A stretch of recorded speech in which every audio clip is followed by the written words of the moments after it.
नागपूर जिल्ह्यातील रामटेक तालुक्यातील मनसर कांद्री तलाव परिसरात सोमवारी रात्री भीषण अपघात घडला। मिळालेल्या माहितीनुसार नासिर खान वय वर्ष 30 हा आपल्या पल्सर दुचाकीवरून चुलत भाऊ अनवर जाफर खान याला घेऊन मनसरहून कांद्रीकडे जात होता। दरम्यान नागपूरकडून जबलपूरकडे जाणाऱ्या भरधाव लाल रंगाच्या बसने त्यांच्या दुचाकीला मागून जोरदार धडक दिली। या भीषण धडकेत दोघेही रस्त्यावर फेकले गेले। नादिर खान याच्या डोक्याला गंभीर दुखापत झाल्याने त्याचा जागीच मृत्यू झाला, तर अनवर खान गंभीर जखमी झाला। घटनेची माहिती मिळताच रामटेक पोलिसांनी घटनास्थळी धाव घेतली। मृतदेह रामटेक शासकीय रुग्णालयात शवविच्छेदनासाठी ठेवण्यात आलाय।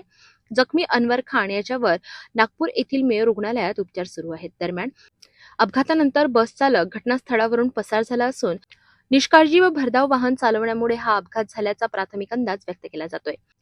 पोलिसांनी अज्ञात बस चालकाविरोधात गुन्हा दाखल केला असून पुढील तपास सुरू केलाय। भरधाव वेग आणि निष्काळजी वाहन चालवणे किती जीवघेणे ठरू शकते याचे हे आणखी एक उदाहरण। वाहन चालविताना वेगावर नियंत्रण आणि नियमांचे पालन करणे अत्यंत गरजेचे आहे।